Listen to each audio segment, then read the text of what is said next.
Live mula sa GMA Network Center, 20 taon nang nakatutok. 24 oras. Magandang gabi po, Luzon, Visayas at Mindanao. Matapos ang maingay at masayang parada sa mga kalsada ng Maynila, nasa Rizal Memorial Sports Complex na mga Pinoy Olympian, kabilang si Olympic double gold medalist Carlos Yulo. Inihanda roon ang isang maiksing programa bilang pagkilala sa karangalang inuwi ng ating mga atleta. At bago yan, mainit silang tinanggap ng kanilang mga mahal sa buhay at taga-suporta sa Heroes Welcome Parade. At nakatutok live si Sandra Aguinaldo. Sandra! Yes, Vicky, Bel, Emil, nako, napakasaya dito sa Rizal Memorial Sports Complex.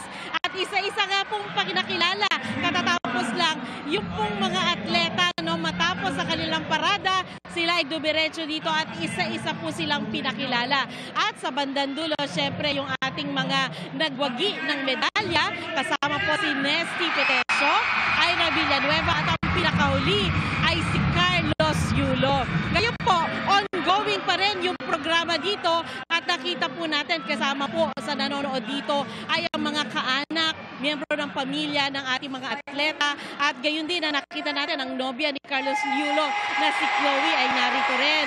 Kanina po, maikwento ko lamang sa inyo, talagang alas 2 pa lang nagsimula na dumating yung ating mga audience dito. Karamihan dito ay mga kabataan mula po sa iba-ibang eskwelahan at sila po ay nanood noong parada sa pamamagitan ng 4 na screens na naririto sa loob ng stadium at sila po ay nagkaroon ng matatawag na viewing party dahil napanood nila yung nangyayari. Pero in between, merong mga performances, merong naghandog ng awitin at ganoon din ipinalabas po yung life story ni Carlos Yulo sa pamamagitan na isang maikling feature. At kasama po sa mga nakapanayam natin dito ay ilang mga batang atleta mula po sa ilang eskwelahan at sinasabi po sa kanila na napakahalaga po nila ng pangyayaring ito sa kanila dahil hindi lamang ito inspirasyon kundi nagbigay sa kanila ng pangarap na sana raw po ay hindi lang sila makarating sa national competition kundi sa Olympics. Sa punto pong ito ay nagsasalita na po ang ating gold medalist na si Carlos Yulo. Narito po ang kanyang pahayag.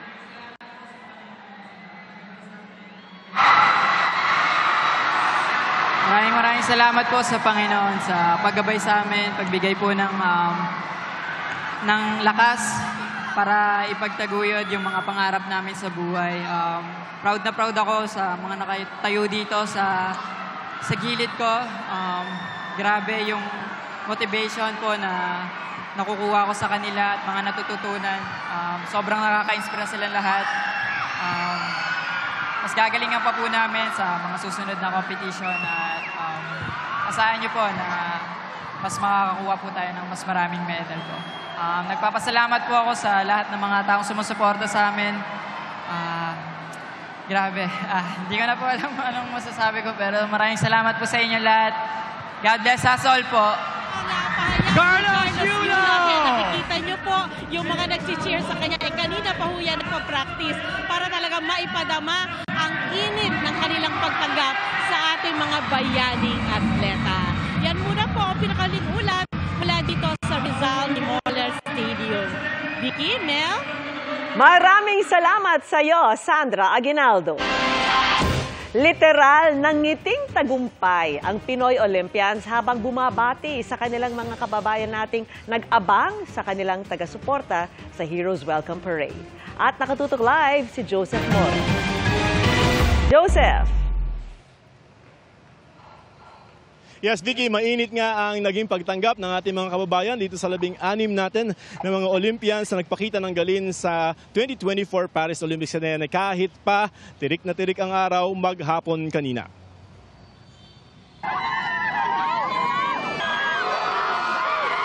Sing-init ng tanghali ang pagtanggap ng mga kababayan nating nagabang sa Heroes Welcome sa mga sumali sa 2024 Paris Olympics. Alas 4 ng hapon nang dumating ang mga atleta na masiglang-masigla sa nakita nilang mainit na pagsalubong. Hindi alintana ng ating mga kababayan ang init ng araw kahit kaninang umaga pa sila nag-aabang dito sa ating mga Olympians. At nang dumating nga, wala na silang pagsidlan ng kanilang tuwa at pride sa mga Pilipino na nakapagbigay ng karangalan sa ating bansa. 16 na atleta ang sumampa sa float sa pangunguna ni Olympic double gold medalist Carlos Yulo. Game na game ang mga atleta sa pagsiselfie sa mga nag-aabang sa kanila. Masaya po. Kasi siya po ang ating pambatos sa ating Pilipinas. More fun in the Philippines po. Nag-AA pa nga si Carlos Yulo. Hindi naman na nakadalo si Paul Walter EJ Obiena dahil kailangan na nitong lumipad dahil may kompetisyon sa August 21. Ang homecoming parade ikinasa ng pamahalaan bilang pagkilala sa karangalang ibinigay ng lahat ng atletang dumalo sa Olympics. Alam naman po natin, first time natin na umangat sa ganitong level ng ganitong ka-importanting kompetisyon. Parang umangat tayo ng milya-milya.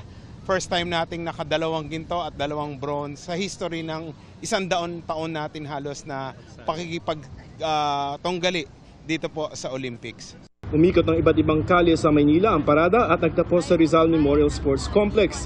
Tila simula pa lamang ito ng tagumpay ng Pilipino. Ayon kay Cinta Carion, presidente ng Gymnastics Association of the Philippines, ngayon pa lamang nagkakasana siya ng Gymnastics Olympic Team na sasabak sa Los Angeles sa 2028 kasama ang 2 kapatid ni Yulo. I'm going to have a team. Not only Carlos Yulo, I want a whole team, Philippine team. With his brother as well, will be all the two, Carlos and Eldrew, and he will have enough.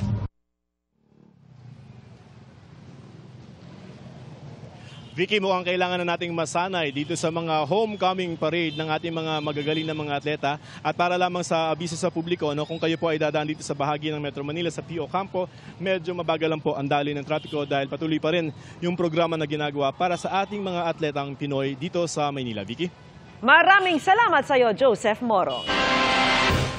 Fit para sa ating Olympic heroes ang mainit na pagsalubong sa kanila mula sa paliparan hanggang sa Malacanang at Kamara. Si Golden Boy Carlos Yulo nakatanggapan ng mga dagdag na pabuya at nakapunta na rin sa kanyang pabuyang condo unit. Nakatutok si Ivan Mayrina. Pagbaba pa lang ng eroplano sa Villamor Air Base kagabi, hindi na naalis ang ngiti ng mga atletang Pinoy na nagbigay karangalan para sa bansa sa katatapos lang na 2024 Paris Olympics. Proud na itinaas si Olympic double gold medalist Carlos Yulo ang watawat ng Pilipinas, kasama si bronze medalist Nesty Petesio. Ngiti at yakap naman ang sinlubong sa kanila ng mga kaanak at mga taga-suporta. Pinusuan din ang cute bonding moment ni Pinoy Paul Walter EJ Obiena kasama ng ilang estudyante. Literal na ngiting tagumpay ang Pinoy Olympians na hindi rin pinalagpas ang pagkakataong mag-selfie na magkakasama. Pagdating sa Malacanang, isa-isa naman silang sinalubong at kinamayan sa red carpet ni Pangulong Bongbong Marcos at ng First Family.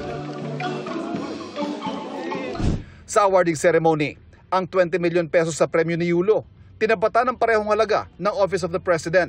Ginawaran din siya ng Presidential Medal of Merit. Tinapatan din ng parehong halaga ang 2 million pesos sa premyo ng bronze medalist na sina Nesty Petesio at Ira Villegas. May presidential citation din sila.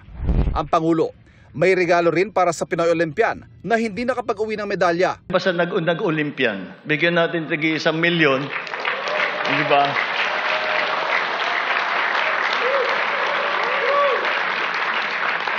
Ima-match pa ng Office of the President yung bibigay mo para at least matulong tayo. Bukod pa ron, dahil sa ating pangingilala sa mga lahat ng tumulong, the coaching staff, bibigyan din natin ng kalahating milyon para sa kanila. Very festive ang inihandang hapunan ng palasyo na pinagsaluhan ng mga atleta at kanilang mahal sa buhay. Pumost din ng Team Pilipinas sa Grand Staircase sa Malacanang. Bukod sa Office of the President, may pabuyaring 6 million pesos para kay Yulong Kamara. Dinagdagan pa yan ng 8,010,000 pesos ni House Speaker Martin Romualdez. We will conduct a review of our legislation, among others, Republic Act 10699, the National Athletes and Coaches Benefits Incentives Act.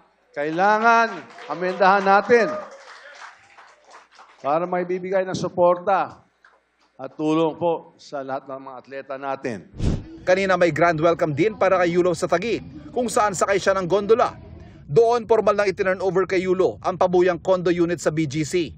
Fully furnished ang 3-bedroom unit na nagkakahalaga ng 32 million pesos. Papahalagan and iingatan po yung mga ganong biyaya ng Diyos din po at mga bigay ng mga mabubuting tao. Pinagkalooban din siya ng art piece at ng 3 million pesos. Labis ang pasasalamat ni Yulo at ng iba pang Pinoy Olympic medalist sa tagumpay at suporta. Grabe, hindi pa rin po ako makapaniwala hanggang ngayon na naka-gold po ako sa 2 aparatos pa po. Sobrang pagpapasalamat po talaga sa taas po. Inisip ko po sa talagang mag-medal kasi po grabe po yung suporta po sa amin. Inisip po, sayang naman po kung wala pong iuwi. Sa 17 years ko, pagiging national athletes, nakita ko talaga yan na mas sinuportahan po nila kami ngayon. Pero higit sa mga papremyo na isang Pangulo na bigyan ng mas malalim na suporta ang mga atleta, naniniwala raw si Philippine Olympic Committee President Bumble Tolentino na mas malayo pang mararating ng ating mga atleta. Isusulong daw niya ang pagkuha ng mga dayuhang coaches at paglahok sa mas maraming international competition para mas malinang pa ang kakayahan ng Pinoy athletes. Let's accept the reality that we can hire from developed countries, more developed countries, for foreign coaches, no? And look at the result. We broke the record for 2 consecutive Olympics. We were #1 in Southeast Asia. Para sa GMA Integrated News, Ivan Mayrina, nakatutok, 24 oras. Nakaharap sa panibagong reklamo ang sinibak na si Bamban Mayor Alice Guo matapos maghain ng tax evasion complaint ng BIR sa Justice Department. Hindi raw kasi nagbayad si Guo ng buwis nang ibenta niya ang share sa Baofu Land Development. Nakatutok si Salima Refran. Reklamong tax evasion ang bagong kinakaharap ni dismissed Bamban Tarlac Mayor Alice Guo matapos maghain ng reklamo ang Bureau of Internal Revenue sa Department of Justice. Para ito sa hindi pagbabayad umano ng kaukulang tax ni Guo nang ibenta ang share sa Baofu Land Development ng tumakbong mayor ng Bamban noong 2021. Sabi ng BIR, hindi nagbayad ng capital gains tax at documentary stamp tax si Guo. Malinaw na may kasong tax evasion itong transaksyon na ito. Maliit lang yung value ng shares na pinalabas niya binenta, kaya ang amount nito ay nasa 500,000 pesos.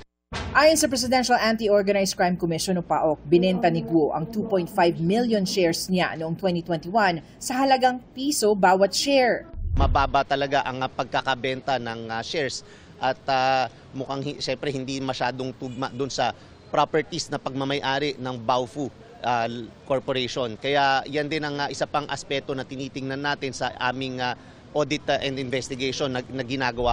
Dawit din sa reklamo ang pinagbentahan ng shares ni Guo at ang corporate secretary ng Baofu Land. Ito na ikalawang criminal complaint laban kay Guo. May kinakaharap din siyang qualified human trafficking complaint dito sa Department of Justice kaugnay ng raid sa Zunyo 1 Technology Marso ngayong taon. Bukod pa yan sa quo warranto case at cancellation ng birth certificate na inihain ng Office of the Solicitor General at ang material misrepresentation case sa COMELEC. The cases are multidimensional, but definitely there is a narrative there that will have to come out in the end. So that's the job now of the law enforcement agencies to help us with the connections within so that the narrative can be completed. Sa isang pahayag, sinabi ng kampo ni Guo na wala pa silang natatanggap na sabina para sumagot sa reklamo. Oras raw na matanggap ito, maghahain raw sila ng sagot. Para sa GMA Integrated News, Salima Refran, nakatutok, 24 oras. Para masigurong hindi kontaminado ng African swine fever, hinigpitan ang pag-iinspeksyon sa mga ipinapasok at inilalabas na karneng baboy sa loob at labas ng Metro Manila. Nakatutok si Bernadette Reyes.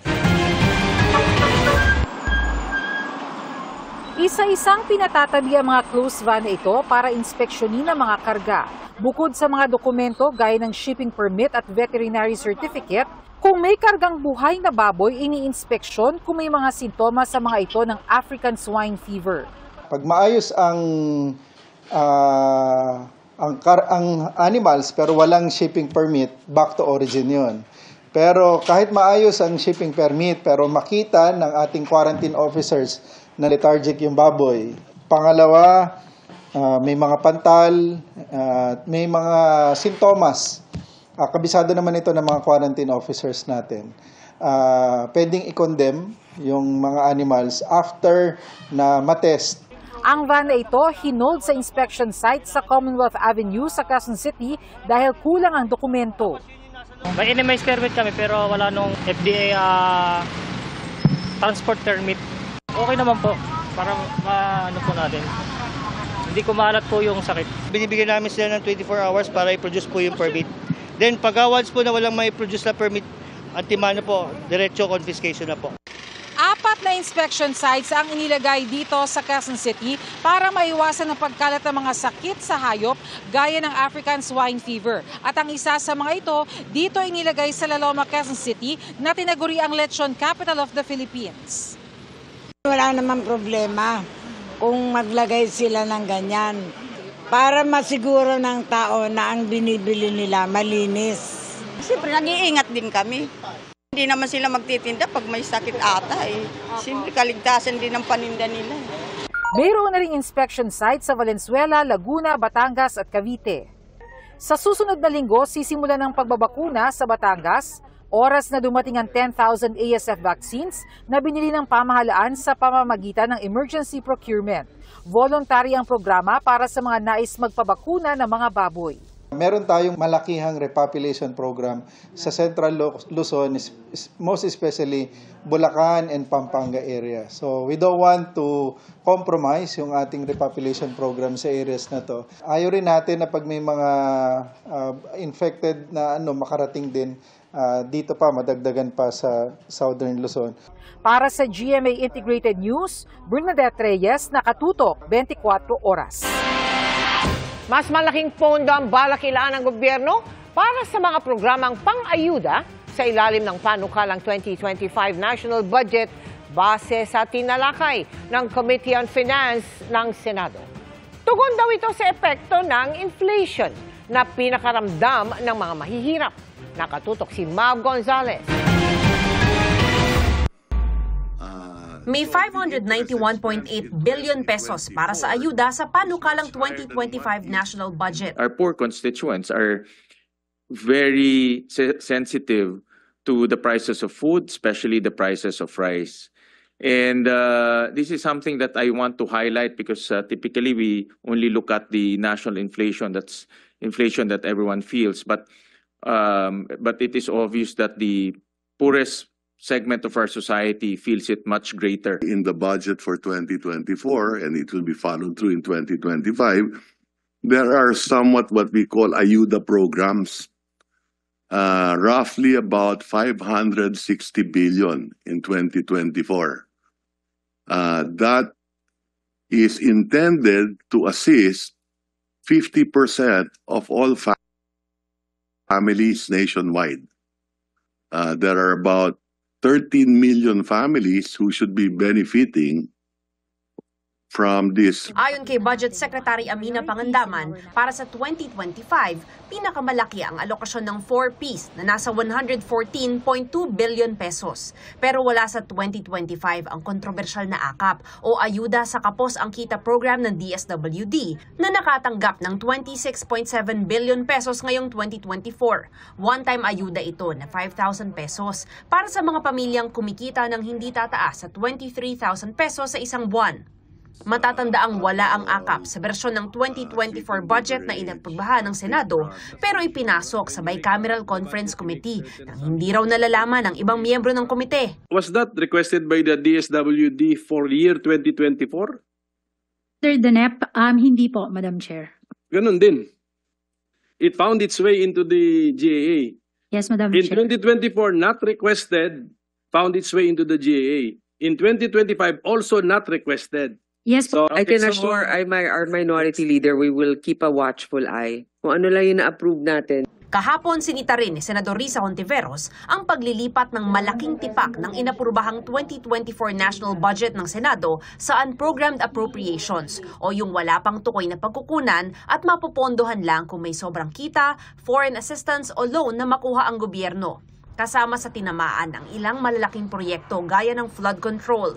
I hope we do not make this mistake again of deprioritizing hundreds of billions of pesos in funds proposed by the President and already approved by both the House and the Senate. Problema naman daw ang underspending ng mga ahensya ng gobyerno ayon kay Senador Win Gatchalian. In 2023, the unutilized appropriation is about 1.7 trillion pesos. That's 20% of the total appropriations. So 20% has not been spent or not been dispersed. We are increasing budget, but we cannot spend budget. And at the same time, we're incurring fiscal deficit. And to finance that fiscal deficit, we need to borrow. Paliwanag ng Department of Budget and Management, karaniwang inuuna ng mga ahensyang gastusan yung mga proyektong pwede na agad ipatupad. Minsan din daw, may gusto ang Kongreso na hindi naman talaga prioridad ng ahensyang magpapatupad nito. Para sa GMA Integrated News, Mav Gonzalez, nakatutok, 24 oras. Balikan natin ang mainit na pagsalubong sa mga Pinoy Olympian. Kabilang po sa mga matiyagang nag-abang at nagpakita ng suporta sa parada ng Pinoy Olympians ang ama mismo ni Olympic double gold medalist Carlos Yulo. Tinutukan niya live, Ian Cruz. Ian. Emil, alam mo, nung dumaan sa tapat natin doon sa Taft Avenue kanina, yung parada ng mga atleta sa pangungunan ni Carlos Yulo, ang feeling natin ay tila nasa Olympic venue rin tayo dahil sa napakatinding hiyawan ng mga tao. At kabilang nga sa mga nag-abang sa paradang yan, ang mismong ama ni Carlos Yulo. Pagpatak ng alas 3 ng hapon, animoy senyales ito ng mga estudyante, empleyado at residente sa Taft Avenue sa Malate para mag-converge at sabay-sabay na abangan ng parada ng mga atleta na lumaban sa Paris Olympics. Hindi maitago ang excitement lalo na ng mga estudyante na pinayagan umano ng school administrators nila na manood ng parada para ipakita ang suporta lalo na kay two-time Olympic gold medalist na si Carlos Yulo. Ang isang ginang na nakilala natin, kapitbahay daw sa Malate si Carlos at umaasa siyang mas matatag pa ang samahan ng ating kampiyon at kanyang pamilya. Ang ilang estudyante, nagtumbling pa na animoy ginaya si Yulo sa Olympics. Nang palapit na ang convoy ni na Carlos, pati ang Center Island ng Taft Avenue sa pagitan ng Pedro Hill at Malbar Street, pinwestohan na ng mga tao. Ang iba sa kanila, bit-bit ang malalaking watawat ng bansa. Pagdaan ng mga atleta, napansin natin ang ilang bata na umakyat sa float at pinapirmahan sa idolong si Carlos Yulo ang kanilang hinubad na damit. Tuwang-tuwa sila at iwinagayway pa ang napirmahang damit bago bumaba sa float. At Emil, kabilang nga sa mga nag-abang sa paradang ama ni Carlos sa si Mark Andrew na may dala pang banner kung saan nakasulat na, "Kaloy, dito ang papa mo." Ang ama ni Carlos, buhat ng ilang tao habang nag-cheer para sa anak. Kasabay naman ito ay kumaway, nag-thumbs up at sumaludi si Kaloy sa direksyon ng kanyang ama. Emil, yung excitement na nakita natin, pihadong nagdulot ito ng inspirasyon sa ating mga kabataan. Kaya naman, umaasa ang marami na magdudulot pa ito ng mga susunod na Carlos Yulo ng ating bansa. Balik sa iyo, Emil. Maraming salamat, Ian Cruz. Naging tensyonado ang kilos protesta ng grupong Manibela bilang pagtutol pa rin sa Jeepney Modernization Program. Nauwi pa yan sa pagkuyog at pambabato. Nakatutok si Marisol Abdurrahman.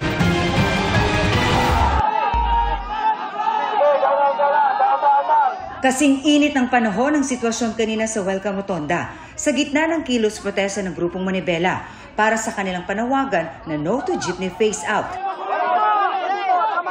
Hindi sila nagpatinag sa mga pulis na pumwesto roon. Nananawagan din sila sa Pangulo na dinggin ang kanilang hinaing. Ito po yung totoong majority na dapat ito yung pakinggan mo. Hinarang ng mga pulis ang mga nagrally na tutulak dapat maminjola dahil hindi makausad doon na nagprograma ang mga nagrally. Ayaw nating puwersahin, ayaw nating ipilit yung ayaw tayong padaanin kasi katulad nung panawagan namin na wag din kaming puwersahin doon sa hindi namin talaga kaya na pagpapatupad ng PUBMP. Target sana ng grupo na makarating sa Mendiola pero dito pa lang sa Welcome Rotonda, hinarang na sila ng mga pulis kaya dito na lang sila nagsagawa ng kanilang pagkilos. Ang problema, hindi lang sila nakaabala kundi talagang ayan, naharang na nila yung kalsada dyan sa Quezon Avenue, papunta sana ng Espanya kaya yung mga papuntang Maynila, grabe ang kanilang naranasan. Bandang tanghali, dumating ang tow truck na ayon sa pulis ay hahatak sa mga nakaharang na jeep. Pero ang tow truck pinagbabato at kinuyog ng mga nagrally.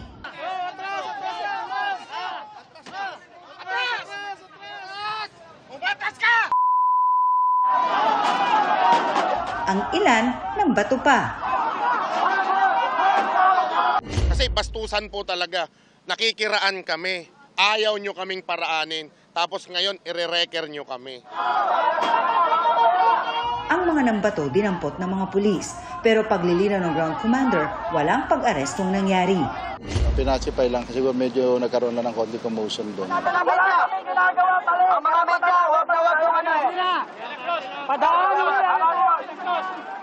Ang rally ng grupo nagdulot ng matinding trapiko. Ang ilan sa mga nakausap naming motorista na late sa pasok sa eskwela at trabaho.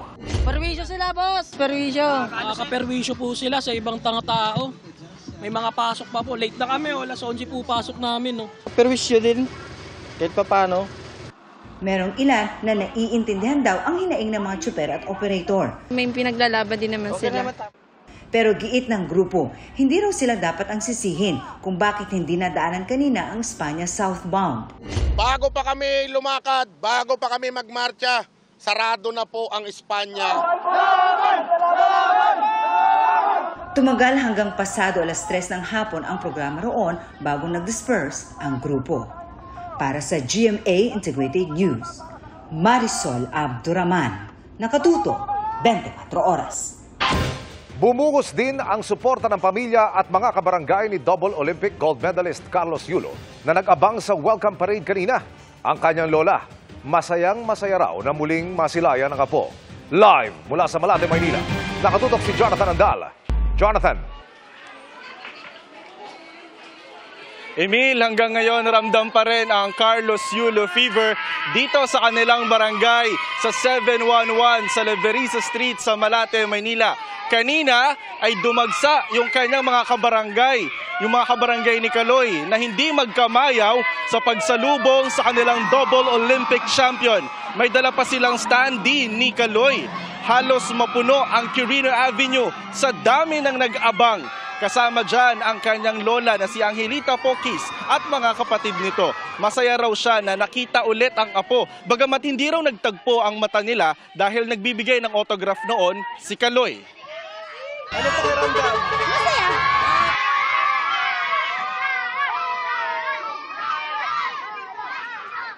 Maraming bata rin ang nag-aabang, lalo na yung mga gusto raw maging gymnast din tulad ni Kaloy. Ang ilan pang kabarangay ni Kaloy, very proud daw na nakita nila ng personal ang modern hero ngayon ng bansa na kapitbahay nila. Proud po ako dahil kabarangay ko po yan. Mabuhay ka, Kaloy! Uwi ka na sa Leverisa. Kasi po proud po ako sa kanya. Gusto ko din po maging kagaya niya.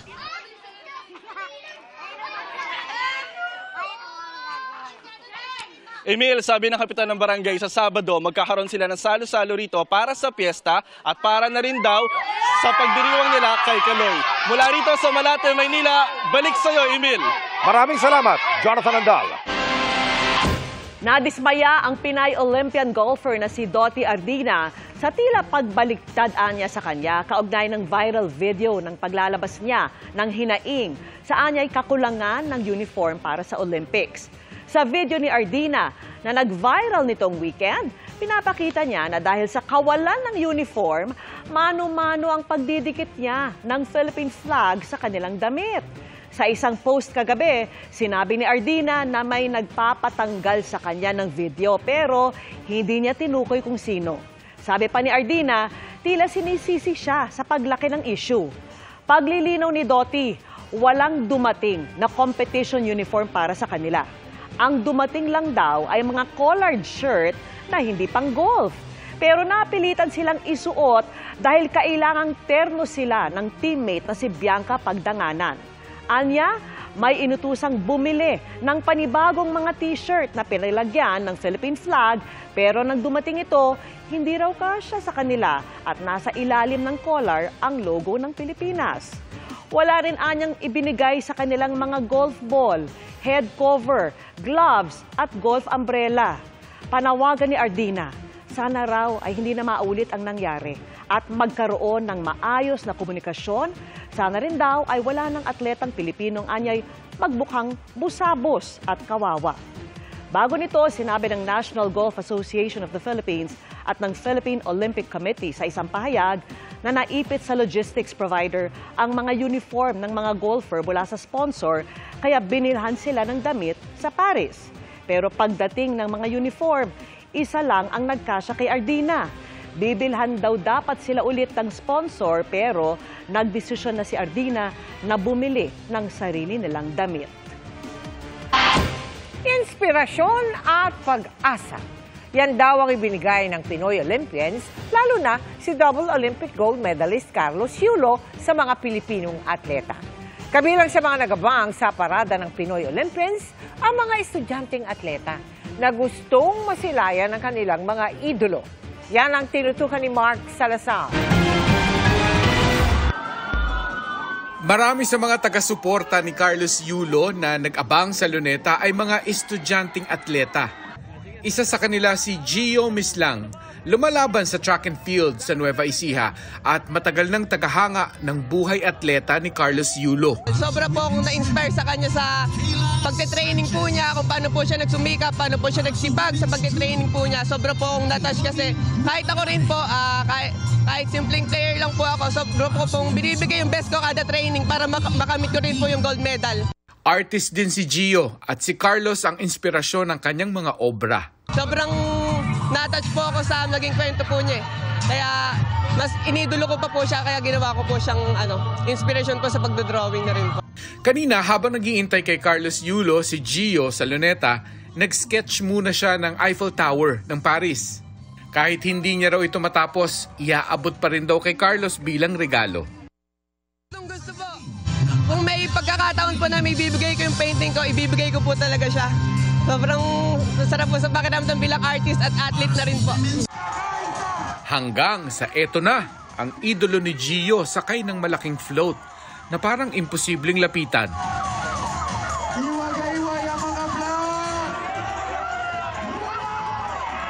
Huminto ang float at nagkaroon ng pagkakataong magpa-autograph ang mga fans, kabilang si Gio.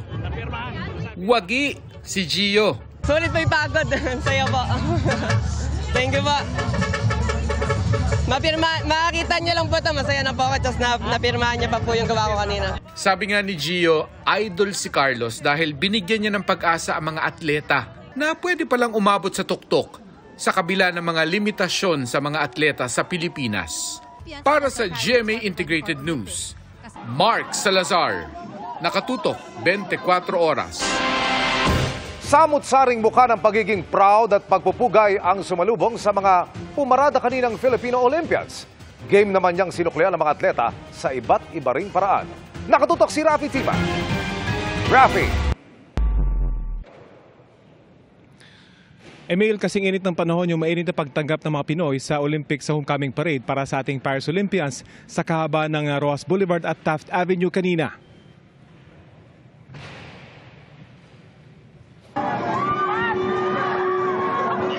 Kumakaway, nakikisigaw at paminsan-minsan sumasayaw. Ganyan kasaya ang 16 na atleta na sumama sa Olympic Homecoming Parade nang makita ang libu-libong Pinoy na sumalubong sa kanila sa parada. Sa kalagitnaan ng parada, may mga nagsimula na magtapon ng kanilang mga t-shirt, tuwalya at maging sapatos para papirmahan sa mga Olympians.